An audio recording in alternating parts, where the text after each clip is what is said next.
Hello, everyone, and welcome to the HUD OCIO Learning Session. I'm Dr. Melanie Cohen. Today's topic is under new management, how leading organizations are upending business as usual. Do open floor plans really work, or do they make employees miserable? Are there organizations which really put their employees' welfare first and their clients second?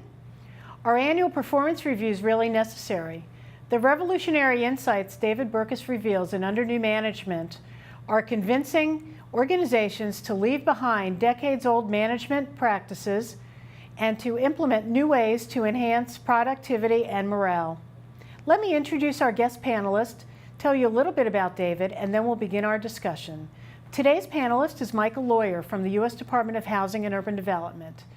Thank you very much for being on our panel today.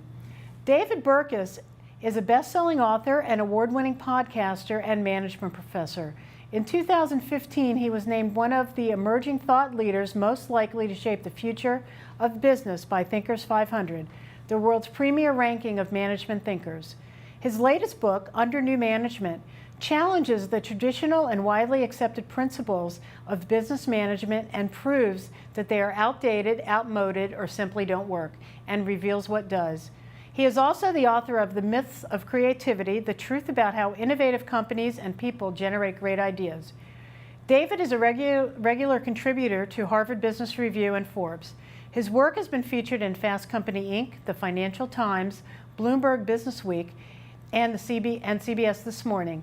When he's not speaking or writing, David is in the classroom.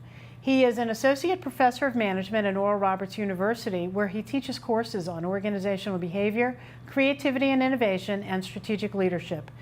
David was recently named one of the top 40 under 40 professors who inspire. So David, I'm going to turn it over to you. Well, Melanie, thank you so much for having me back. It was really fun to do this for the Myths of Creativity.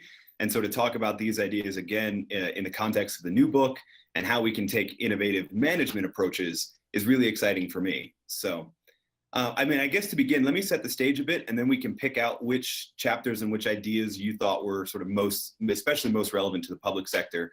Really, I want to bring everybody's attention back to where management was invented. We don't often think about management as an invention, but that's exactly what it is.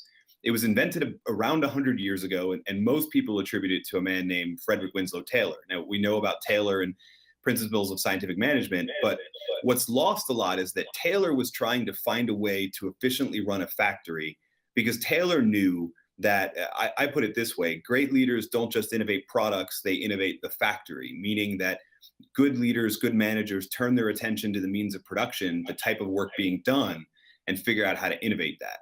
And much of what we know from modern management, we borrowed from Frederick Taylor, and that's an opportunity, but also a problem. You know, Taylor's ideas got us to where we are today, but where we are today looks a lot different than the factories that he was writing his ideas for. We're not doing industrial work anymore. We're doing knowledge work. We're not making things. We're solving problems. And that to me calls for, and I think Taylor would even agree with this, that calls for a re-examining of the work being done and then a rewriting of the rules of management because the nature of work has shifted. In the book is this concept of hiring as a team. And here's what I mean by that. You know, if you go back to the Frederick Taylor analogy, it was really easy for a manager to look at the job being done, look at the candidates, and then just pick which one worked the best, especially because you needed coordination, but you didn't really need collaboration. There was an assembly line. There was the person that could do that job the best so that the next person who was relying on them to do the job the best would get it done. But you didn't really need a sense of collaboration. And what we find now in a lot of organizations is that the majority, in some studies, upwards of 60% of individual performance is actually explained by the team, the resources in the company, and a variety of other factors. And that's why a lot of companies are experimenting with this idea of hiring as a team. One of my favorites is Whole Foods Market, not just because they're one of my favorite stores, but because they've got this really great idea where the manager still makes the initial hiring decision, they do the interviews, they place someone on a team, and then that person works with the team for 30 to 60 days. It depends on the position. And at the end of that sort of probationary period, the team actually votes on whether or not this person gets to stay. And I love this idea for two reasons. One, there are a lot of people who are really good interviews and really bad workers, and this kind of solves that. But two, and arguably more important, is it turns some level of authority for making the pick on who is on the team to the people that have to work with that person. And I realize probationary periods aren't for everybody. It doesn't work in all organizations. But what does work in the organization is getting a sense for team fit before we make a final commitment to that person. Because as we know from the research, how they fit with that team, the resources the team that provides, it's going to have a huge factor on individual performance in the sort of knowledge work that we're asking people to do. Right. You know, I love this idea, and I want to talk about this a little bit because we don't do that. What ends up happening is either the person who's going to lead the team, the manager, is not hired by the team, or the person who's going to be another team member is also not hired by the team. So what ends up happening is this new person is thrown into this group that maybe gelled before or didn't gel before, but now you've got this new dynamic going on, and there's a stranger involved. And that stranger's either in charge of that group, or the stranger has to become a team member and gel with that group, right? And so Right. a lot of times what ends up happening is it sometimes just doesn't work out because just sometimes personalities don't mesh. But this way, when you open it up and allow the team to be able to hire that person, I think it's really even great if the team could hire their own manager, because then they can even more, maybe more importantly than another team member, because then that way you're already sort of given that person not like a test run, but you already kind of can get a sense of that person before they come into the team. Well, Funny, you bring up something I wrote about but didn't actually put in the book, which was this idea for hiring managers of appoint and confirm, not unlike a lot of executive branch positions where the senior leadership does make the decision, but that decision has to be confirmed by the people who are going to bear responsibility for it. Obviously, in the federal government, it's Senate confirming, but in this case, it would be that. Senior leadership might place the manager, but it takes an interview with the team and confirmation from the team to actually finalize the appointment. Mm-hmm. Well, one of the things that I find interesting about it is with our senior leaders, when they come in, especially our political appointees, they usually get to bring part of their team with them. They have an inherent understanding of how important it is to have the right people, because one of the things you also talk about in the book is the superstar effect, that when you pull somebody out of a team, they lose some of their performance as well. And so it's not just having the team involved in the hiring, but it's recognizing the value of that team dynamic and letting people move together as teams. We already do that at the top of our organizations, and we don't cascade it down. And I think it goes Right. back to some of that dichotomy from the factory, where you had management and then you had the factory floor. And what we're seeing is where, at least in the federal government, the factory floor has to behave like management used to have to behave in Taylor's Right. factories. In knowledge work, it used to be that managers knew everything about the system, and so labor didn't need to think. But let's be honest, very few people work in a job where they would say that their manager knows more about the job they're doing than they do, right? And when that happens, you have to turn a lot more autonomy and a lot more authority over to the people who are doing the work, because they know best how to get the work done. Right. Well, I think it's not just that, but one of the challenges is when you're talking about a factory, even your best worker can't make the assembly line go any faster than the assembly line goes. All they can do is not break it. But when you're talking about knowledge work, your best worker can amplify the power of the whole team and really drive productivity in a way that they could never do in a factory. But we haven't given our management and our personnel systems all the tools to really nurture that level of innovation and that ability to increase production beyond what the system is already doing. Yeah, I totally agree. Yeah, that's interesting. So you did look at managers and having the team actually hire the manager, because I think that would be a great concept. I mean, I've yet to ever see anything like that done. We're not doing that in the government, but the idea of it, I think, is great, because in the end, you're really sort of picking the person you want to have lead your team, right? And most of the time, The only constant example I could see, and this is why it didn't make it into the book, is my background. I come from the world of academia, and in the academy, this is often how we pick chairs and deans. There'll be a search for it. The faculty will collaboratively run that search committee, and then they'll pick it. And then usually, what happens is they'll submit up to the provost or whoever the chief academic officer in the organization is. And so that's the only example I could find. It works fairly well.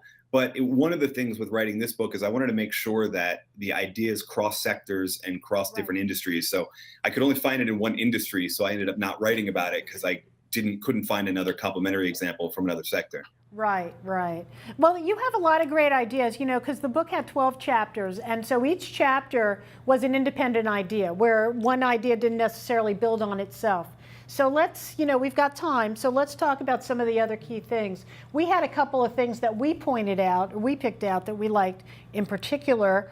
One of them was banning email. I think we could talk about that for an hour, but why don't you get into the idea behind that, and let's talk a little bit about that. Yeah, so there's two levels to which banning email, or at least restricting email, sort of works. The first is on the job, right? It's weird. We know the research on the symptoms, right? We know the research on how it takes anytime you're interrupted, it takes 15 minutes to get back to sort of focus. And so we never make the connection, though, that if our email box is going off every 5 minutes, that means we're not ever given enough time to get back to focus. We know that. We know just how many emails we receive and all of those sort of things, but we're not having the conversation about, is this even the best medium for our collaboration? And a lot of companies are saying, no, it's not. Old-fashioned tools like getting up and going down the hall and having a face-to-face conversation with another human tend to work actually better, right? There are some things we definitely need emails and a permanent record of and that sort of thing, the dissemination of information, but we're trying to have a conversation on a tool that was not built for that. And I think we found, especially when we go back and forth in volleys of emails all day that end up getting settled by a 5-minute conversation in the hallway, we sort of have proof that this isn't the best for getting deep work done or for getting collaboration done. The other thing that really interests me is we weren't really ready for 2007, right? So the iPhone and the smartphone revolution kind of happened around 2007, not that long ago. Before that, we did have BlackBerry, and some people were used to the idea that they could get their email anywhere, but those were usually the frequent travelers, the people that always needed to be able to get email from wherever they were working during the day. And then we all signed up to get one of these. And as soon as we did, we started taking our work home with us every single night. If you have a smartphone or you've got your work email loaded on your smartphone, you're taking your work home with you every single night, which means you're not really fully recharged. And after 2007, the rate of people who were sending emails off hours, even 11:30 at night and all that sort of thing, was skyrocketing, which means you're not getting the time at home with family and friends and the time that you need to recharge to be able to come back to the office and do that work. So we're seeing restrictions or sometimes total bans on email happen from a bunch of different companies. Internally, my favorite example is Atos. They're a French IT company, a 70,000 person IT company that said, no, this isn't the right tool. We can build a better one. And they built an internal collaboration tool that solves a lot of those problems. What I most often see by companies is a restricting of email just to those sort of work hours. So maybe we'll say when you're on vacation, not only do you do that autoresponder, but we just delete your emails when you get back from vacation, which I personally would love. I know you just said you were just on vacation. I'm sure you got inundated with stuff when you got back. The other thing that we're seeing is a lot of companies are finding ways to shut the email server off after, let's say, 6 o'clock. So if you are that person who wants to send emails at 11 o'clock at night, you can still respond to stuff because you downloaded it beforehand, but it won't actually send. It'll stay in your outbox until the server gets turned back on. In other words, you can get that work done, but it won't pressure other people to feel the need to respond at 11:01 to your 11 p.m. email. They'll respond at 8 o'clock, 8:30 in the morning when the server gets turned back on. Right. Go ahead. Well, I was going to say, this is something we're actually having a little bit of a challenge with because there's also the Fair Labor Standards Act. And now that people do have iPhones and they are able to check their email on their personal phones, whether we've given them official permission or not, we're running into all sorts of challenges with employees who are not legally allowed to be working in the evenings without comp time or overtime, still just checking that one email, or they see it beeped up and they just say, oh, 2 minutes, no big thing.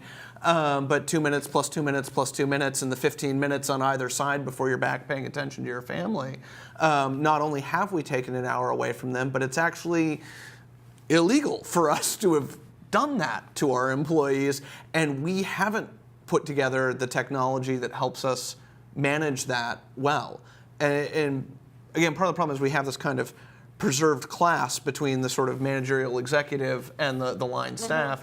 because our managers aren't covered by that law, so they Right. are supposed to be responding to emails at 11:01 at night, and then they CC in some of their staff to get to a point on something, and we've caused ourselves a real problem legally, in addition to all of the business reasons why it's a terrible idea. Back in the day when you just had BlackBerries going out to those non-exempt employees, the management employees, it wasn't necessarily an issue. But then once everybody bought their own phone and wanted to get email on it, suddenly it became a big issue. Right. You know, this, and I've thought a lot about this issue in particular, and I've even done a little bit of research myself on this. And maybe this was something also that you had in your book, but you cut out, but maybe it'll be in your next book. So what I think's happened is, and not just what I think happened, but what I've done some research on, is the fact that we're sort of now in this 24-hour response cycle, right? Whether we're, and a lot of us are not in, you know, life and death sort of jobs, right? But what ends up happening is, because of that, people don't really take vacations anymore because of the email, right? But not only do they not take vacations and they don't let themselves kind of relax, what ends up happening is they never let any of the more junior employees grow, because those people are never able to make any decisions because the other more senior person is never really gone. You can always reach Right. the boss if you need him. You know, not only can you not, it's less important that you can always reach them, but that person always feels compelled to chime in. And so the more junior person never gets the opportunity to make real decisions, because that other person always has access and is always chiming in. So what we're really doing is we're doing a very big disservice to our junior level people, because we're not really letting them grow into leadership positions, because they're not making those decisions anymore, because that other person is always chiming in, right? I And actually don't know looked if at that this was a part bit of your on book the or not. Well, I looked at it a bit on the bigger scale with sabbaticals. I was really surprised to find that sabbaticals, you know, longer vacations, whether you want to do a year or even call a month enough of a sabbatical, but anything that really pulled away executives, not only was there a rest benefit, which is obvious, but there was a benefit in that. It lets you stress test the org chart, because ideally your Right. organization should be designed in such a way that someone can leave, right? Not just because of sabbatical, but, you know, there's all sorts of reasons why somebody might disappear. Some of them, you know, God forbid they ever happen, but let's be honest, we got to plan for it. Every org chart should be able to survive one person just disappearing suddenly. And right now we're not really running that way. Post, Right. recession, we're trying to run as lean as possible, and then we're always on. But the benefit of pulling that person out forcibly via vacation, via sabbatical, or even just via it's the weekend and you can't get the boss, that gives other people an opportunity to practice leadership, to see what additional responsibilities Right. they can take, what they can thrive for. And, you know, in some cases in the research I found, you had organizations that were letting the next in line person serve in that role during the sabbatical, and Mhm. found out that they weren't a good fit, which is a much better lesson to learn now than when you've Right. already appointed that person to a leadership role. Right, absolutely, absolutely. And plus the use of email, I think a lot of times people use email when they sit right next to the person, I mean, when to send a note to the person they sit right next to. And that's less about communicating and more about trying to have a trail of, information back and CYA. forth. Right, it's a lot less about communicating, because I think real communication is not going to come from emails back and forth, it's going to come from conversations. Well, this is one of the things that we've been noticing, because we just did our big EVS participation campaign, which was a lot of emails. I'm sorry, everyone who got the emails. But I actually talked with a couple of my friends who are professional emailers for activist organizations and other things about how they did it, and they said, look, 50 to 60% of all emails sent go unread. And I've kind of informally tested this with a couple of colleagues. We just count how many do you still have sitting unread. And it's hundreds each month of emails that are never even being opened or never being glanced at past the subject line. That we Right. have so many of them, and because they are all on all the time, there's no way of determining priority in which messages actually matter and which just go away.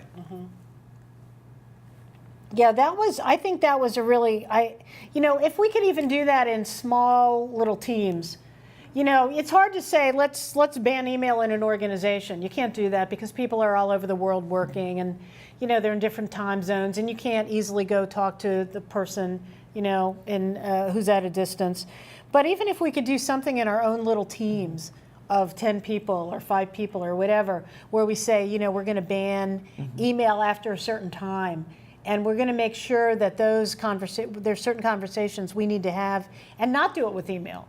I think that would make a great step forward if we could do something like that.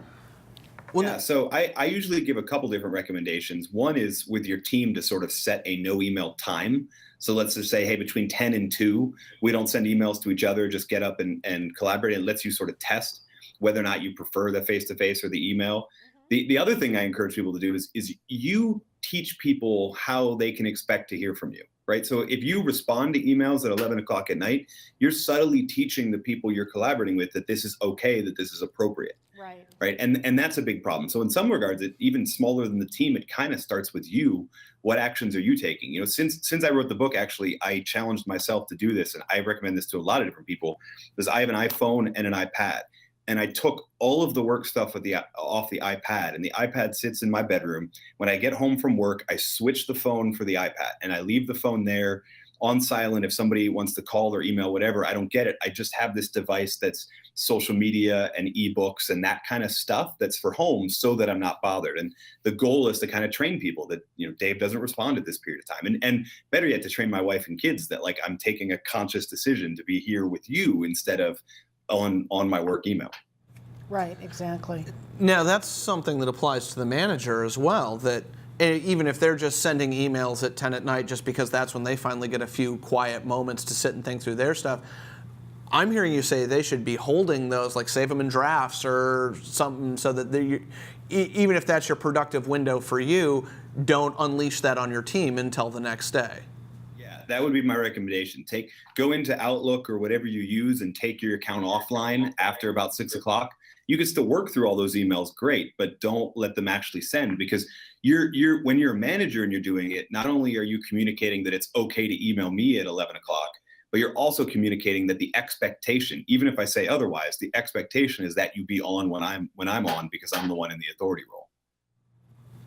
Right, that's a great lesson. That's a great lesson. So what are some of the others, Michael, that you saw? Because we had a couple of them here, particular from the book.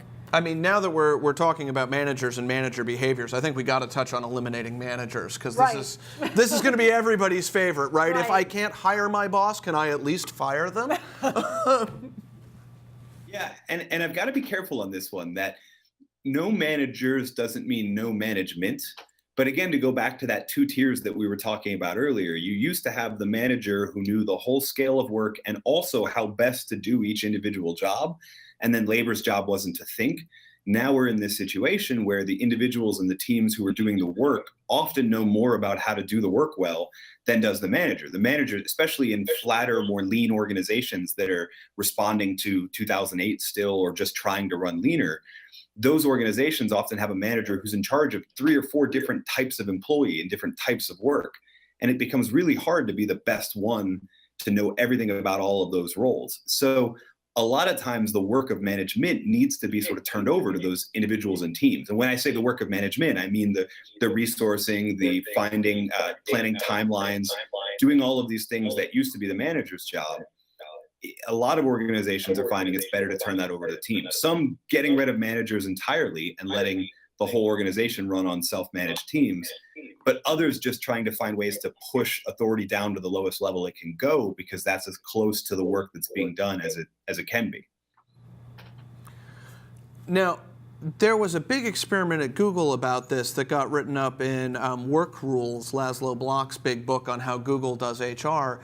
And they found that there were some functions that you still had to have managers for. When they took managers completely out of the picture, bad things started to happen, engagement went down, attrition went up. It got to be a little bit of a mess because employees were feeling like there was nobody in the organization charged with caring about them.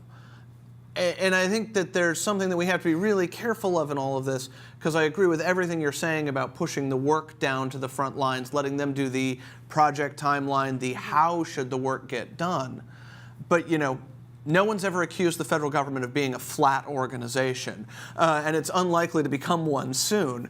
So part of the question is, what do we do with this hierarchy? Because we're going to have them.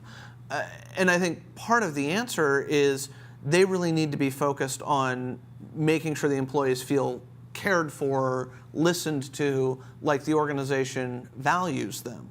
I'm curious if you saw any of that in your research, or if you saw any of the things about how that can work practically.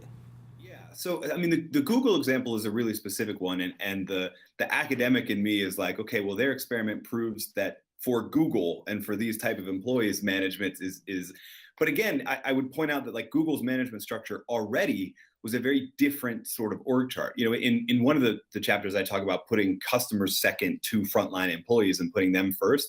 That's that sort of turning the hierarchy upside down idea. That's kind of already what was going on at Google. The management tier wasn't really a tier above. It was sort of alongside, and it was the one responsible for getting the resources and for getting the things that the engineers who were doing the work needed. In that case, I mean, to me, that's almost more of like a squire role than a manager role, right? And I'm totally fine with that, because that starts with the mentality that you as a manager, your job is to get the things your people need to do their best work, and also shield them from the things they don't need to be bothered with to do their best work. A lot of times in bureaucratic organizations and in big hierarchical organizations, that's not always how it works. Right? A lot of times the higher up you go, the more it's people answer to me. And you know, if a manager says I'm responsible for 50 people, then I have no problem with them being responsible for 50 people. If they say 50 people answer to me, then we've got a cultural issue that we got to solve before we can talk about this, how many managers is the right level of managers and that sort of thing. Well, as you point out in the book too, it's not about eliminating managers, it's about making everyone a manager. And turning the work of management over to whoever the best person for that job is. Right, exactly. So that spreads out the responsibility. And it actually makes people, I think, more vested in the effort if you begin to do that.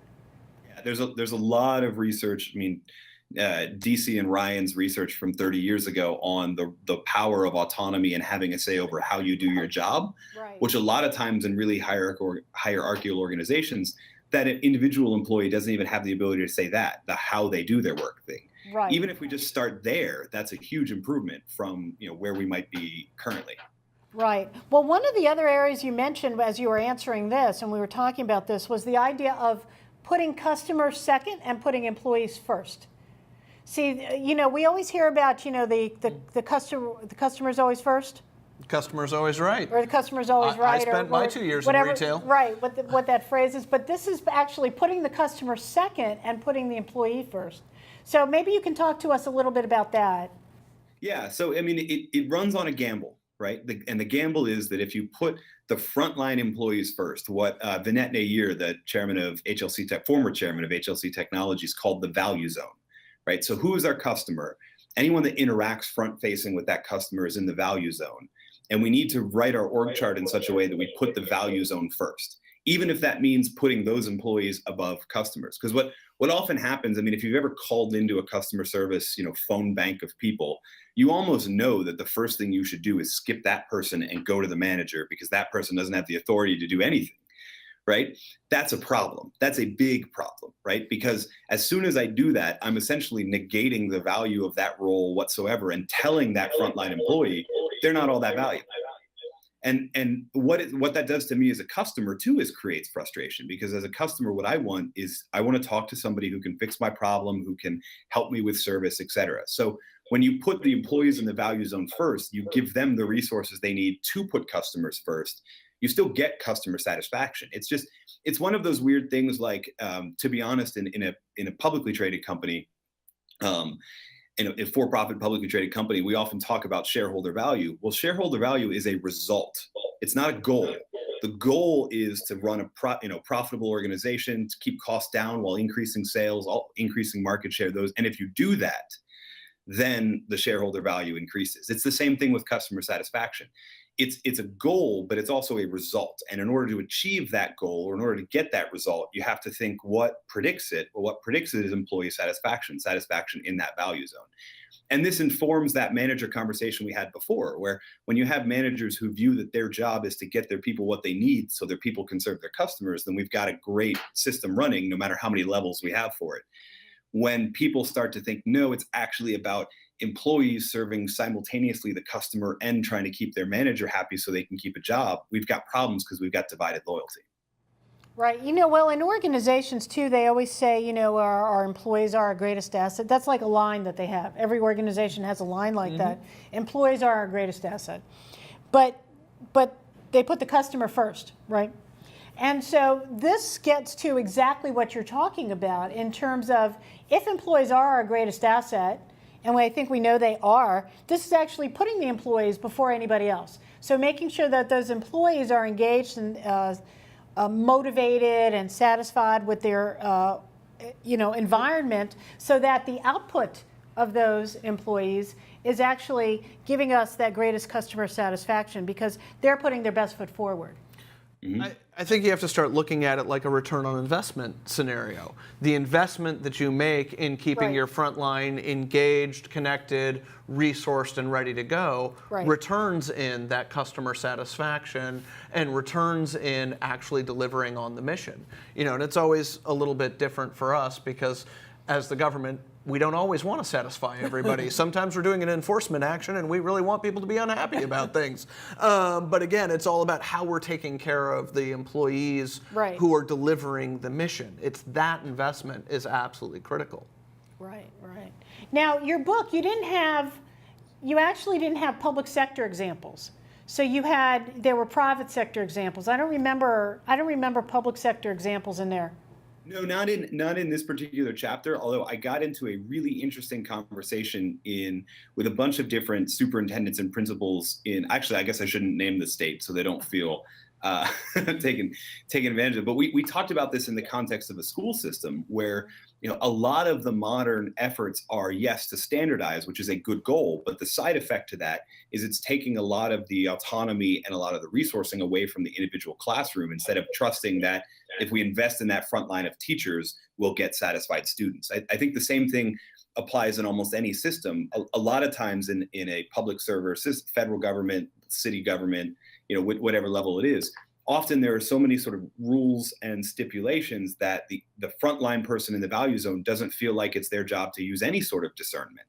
It's their job to figure out which flow chart to plug in and go from there. And when you're the customer, in this case, the citizen, et cetera, and you know that you're sort of being flow charted, that never really feels good, right? When what you want is to sort of solve that problem. Now, you bring up a good point around enforcement versus service type positions and that sort of thing. And it really depends on it starts with taking a deep look on who is our value zone, who are the people that are creating value by interacting with our customer or citizen in this case. And then how do we make sure the value zone has the resources they need? What you might find is that in public sector, not every front-facing role counts as a value zone role because the goal might not be to create a satisfied interaction. It might be enforcement or something like that. But I bet you'll find more people in the value zone than you're thinking are there now, if that makes sense. So, David, one of the others that we were talking about here was and this is a big thing in the public sector, is the idea about the open office layouts. I'd like to talk about that for a little while because I'm going to let you begin there because there's so much to talk about, but I'm going to let you kind of put out the ideas that you put forward in the book about the open office. Yeah, so there are two main lines of argument for why we should have an open office that in the book I tackle one of them. The first is that it's cheaper, right? It's just cheap. And really that's probably the real reason, right? There's always the good reason and the real reason. That's probably the real reason. And I can't dispute that. It is. The good reason, the one that's often trumpeted is, it was cheap. So what we found is a lot of bootstraps and startup companies and those sort of things were turning to it because it was cheap and they found other benefits, some increases in collaboration, increases in serendipity, right? So you're meeting people you didn't expect because you're in this open office plan. And there's a lot of research that actually supports that. You do see increases in serendipitous interactions. You see increases in interactions as a whole. My pushback on that is when you look at all of the data on all of the research on open offices, you also find costs that come with those benefits. Mm-hmm. So increases in interactions are great unless you're trying to focus, right?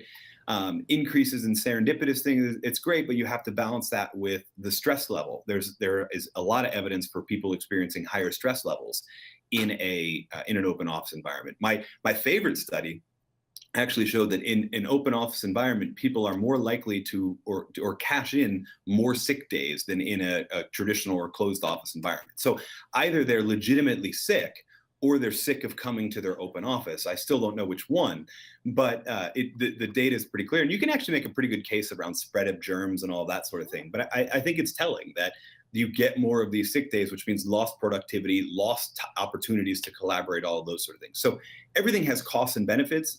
My opinion is that the costs don't outweigh the benefits, and actually they're not necessarily necessary. One of the indisputable pieces of research I found is that one of the biggest factors on environment and somebody's motivation and productivity is what we call perceived control. In other words, how much control over where I work and how much control over how I set up my workspace can I have?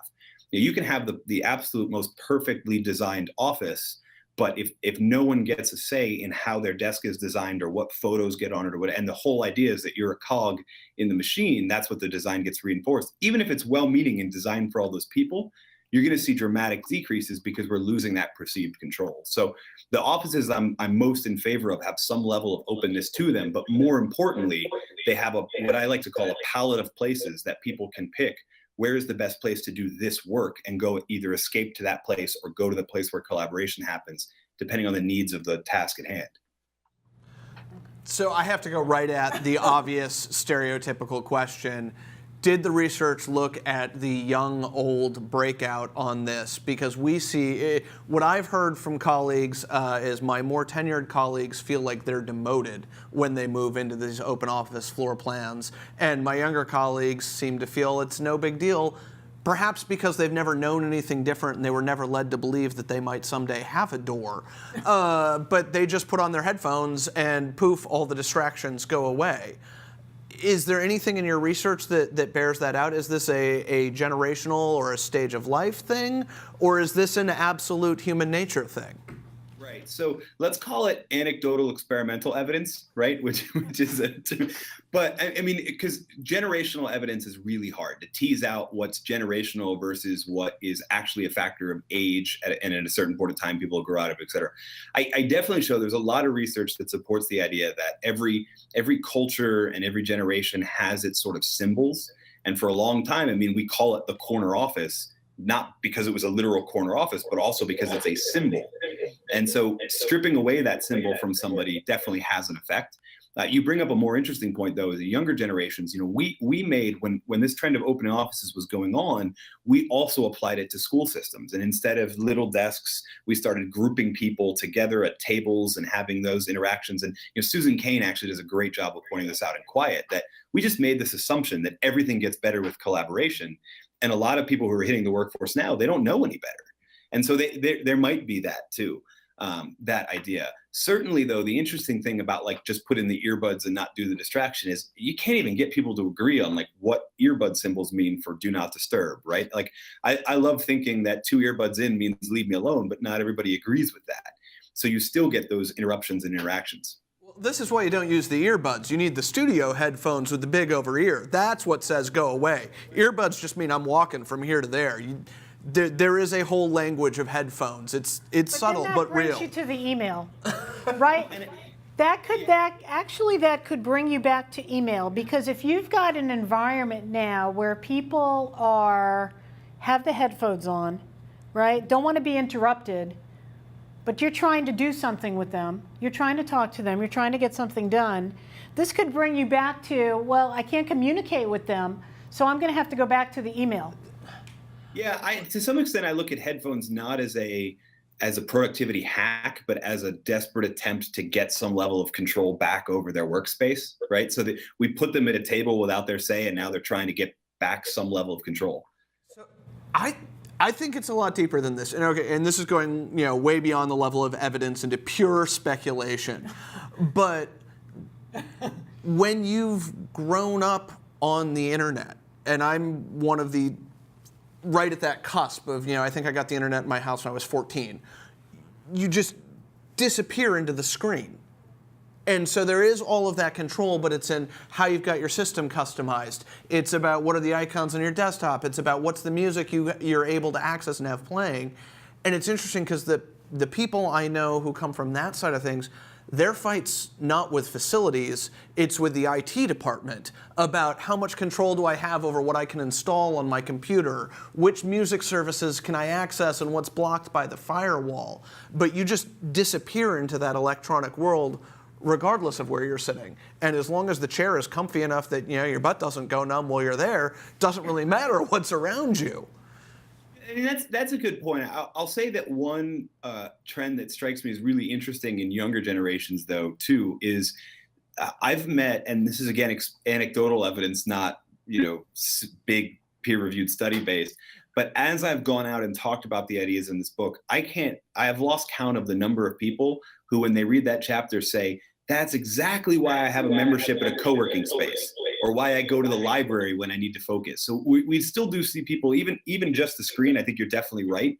There are still people thinking about all around them and who are actually actively leaving their office in order to get deep work done somewhere else, which I think is telling. I mean, I'm even guilty of this. I have a membership at one of our local co-working spaces, and I deliberately don't go to any of the social events there because I don't want anyone to know who I am. I just want to go hide there. Well, and I think that goes back to some of the stuff about the evening productivity and whatnot, because I know in my own life, that's where I do my deep work and my deep thinking is when the house is finally quieted down and I've got the couch to myself. But because the office isn't for doing deep work, that's not why we have it. The office is for running into people and having the conversations and all the serendipitous encounters. But I think you're absolutely right that those are two different work functions, and we don't make space for both of them in the building. We make space for one of them, but not the other. To do that, and this is where I go back to the good reason and the real reason, and I honestly have no case for this one, to do that is expensive. And a lot of companies have found there's an ROI in doing it. I look at one company in New York that does the Palette of Places approach, but they also have 250 seating arrangements, 250 spots for just over 100 employees, right? Because it is expensive to create a Palette of Places. It might actually be cheaper to give everybody a WeWork membership and let them go pick what co-working space they're in to go do that deep work. But that's the challenge, is it does not save money the way that the open office, long tables, et cetera, it does. It's just a lot of companies are realizing that investment in more space so they can create more work environments is worth the better work that comes as a result of it. That actually makes me think of one of your other chapters, one of your other topics in your book, which is this idea of getting rid of leave, not being vacation days, not being charged for vacation days. Because if the function of what you're doing is actually getting the work done, right, and it's actually the accomplishment of the task, whether that takes you an hour, 8 hours, 16 hours, or 40, it's really about successfully accomplishing the task. So why should we be charging then for vacation? Right. And so this is a big debate over the nature of work, and do we define a work week as 40 hours, or as a salaried employee, do we define it as getting the objectives done? If we go the salary route, then sort of unlimited vacation, or just what I like to call a vacation non-policy, meaning we're just not tracking it, then that's the logical extension of, if we're not tracking when you're here and what days you're here, we shouldn't be tracking what days you're not here. We go the other route, though, and think about hourly and work only getting done in certain times, then we definitely need it. But what I see the trend is going towards this route of, you have objectives, your salary is paid based on getting those objectives done. And as long as you get them done, we're going to trust you to be a grown-up and manage your own time. So here's the challenge to that, though, and this is a true story, only the facts are changed to protect the guilty. I had a colleague who took over a position, and the job had mostly been, it was an entry-level job, take data out of one system, reformat it in Excel, upload it to another system. The person who'd had it before took most of the day to do that because it was a pretty complicated set of transitions and transformations. And so that was considered, 1 day's worth of work a day in that position was just moving the data from A to B. My friend came in, took a look at this, did it a couple of times, wrote a macro, comes in the morning, clicks the button, 10 minutes later, the report is uploaded in the new thing. Does she get to go home for the next 7 hours? Or, that's where how does the no policy, no vacation fit in when work becomes fluid? when it's widgets and you just have to get 100 widgets off the end of the line, I get it. But when we get into this knowledge work world where it's really fluid, how do we cope with a non-policy like that? Yeah, and you bring up, I mean, you bring up another sort of dilemma, which is the idea of how technology aids people in getting work done faster. Well, in some cases, the email point proves maybe not faster, but a lot of times when technology allows people to do that, we have to rethink. You know, a job is a bundle of tasks, right? This is HRM class 101. A job is just what we've decided is a collection of tasks that fits into sort of a normal work day or normal work week. And as we experiment around with technology, we sometimes have to kind of rethink that. I mean, in your case, I actually think that person probably deserves a bonus equal to a years of their salary and then a so long, right? Because you wrote the macro, we don't need you anymore, but we'll give you a bonus for inventing it or something like that. I mean, that's an unrealistic example, but you get my point that there's a broader conversation about what constitutes a job that sort of needs to happen. And, you know, a lot of times we do this bundle of tasks, then we have a job, and then we write our whole org chart based on the sort of job. And what a lot of companies, and this is what I talk about a bit in writing the org chart in pencil, a lot of companies are shifting to the idea of organizing based on the project. And so now this person has freed up several hours of their day. Is there another project they could also be involved in with that time because they've proven sort of their self in that? And this is a big mindset shift because, again, we used to think the job determined the org chart, but now a lot of companies are thinking maybe projects determine it, and everybody just kind of has an amorphous job that rearranges based on the needs of the projects and that sort of thing. So we look at like companies like a WL Gore where everybody's an associate and then they find a project to work on and those sort of things.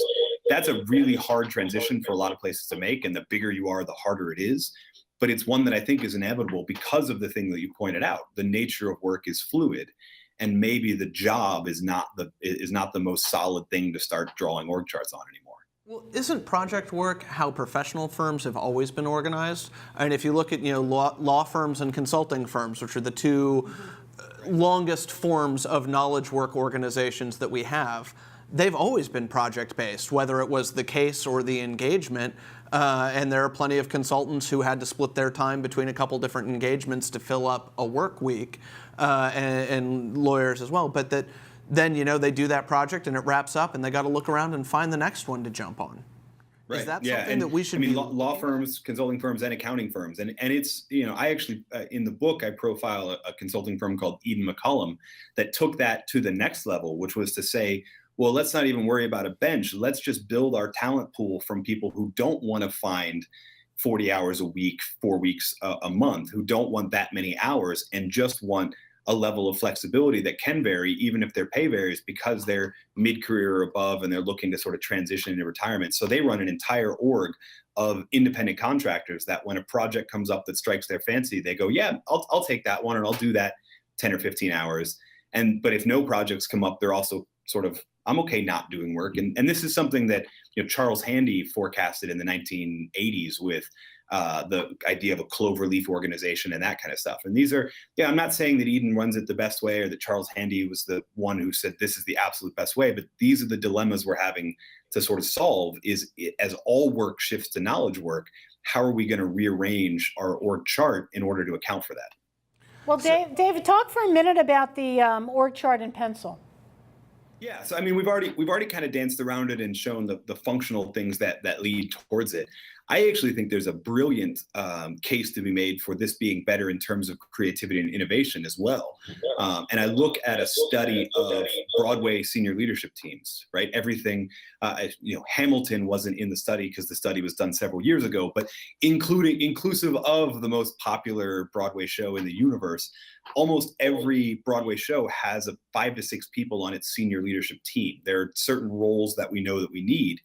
And Broadway is also a small world. It's a community of people and an industry of people who will work together on one project, and then that show closes and they'll go their separate ways. And 5 years down the road, they might, 3 or 4 of them from the original project might be together on the next project and that sort of thing. And so 2 researchers, Brian Uzi and Jarrett Spiro, wanted to look at what's the right composition of this network, what's the right composition of this team, the right balance of old and new connections to provide for that. And the most interesting insight from this actually comes from my mistake the first time I read the study, which was I looked at it and it said, okay, let's put a number for diversity between 1 and 5. And diversity I just define as have you worked together before or not. So old and new connection diversity, not total all demographic diversity, but 1 to 5. And the most common or the best years for critical success were what was when that number was at 2.6. To which I got a little weird and asked Brian, how do you have 0.6 of a person, right? Because you can't have 0.6 of a person. He said, no, we weren't judging that. We were judging the entire network. So across all of the teams in the organization or in the industry for that year, what was the diversity level? It was around at 2.6. And the lesson of that isn't just building the perfect team. The lesson your sector as a network that allows you to pull the best team for the best project, work on that project. So you have that constant refreshing, that 2.6 that you need. So this is fascinating because this is one of the things that I think we ought to be able to take more advantage of in the public sector. Since we have this huge organization, we have staff that have protections roughly equivalent to tenure protections in academia. So there's a lot less fear about if I'm not utilized, I'm going to be cut next year. And we have our appropriations in these broad swaths that create these pools where we have room for free movement. But we're not always able to pull off this org chart in pencil. Well, the other thing is, too, we also in the public sector have very well educated people. Right. And that is also a little different than in some other sectors. So, you've got this really talented pool to work from. Last I checked, 75% of all HUD hires had a master's degree or higher the minute they walked in the door. But I mean, the question then is, what's the catalyst? What's the secret sauce that kicks this off so that you're able to do this? Why can't we do this right now? Well, I mean, for one thing, I've found that usually the longer a perspective of an organization, the harder it is to implement any change, right? So, a startup that might even change its whole target market from week to week, it's very easy to do change. Right. Short of probably the Catholic Church, the federal government is the longest perspective of any kind of organization, and that creates a problem.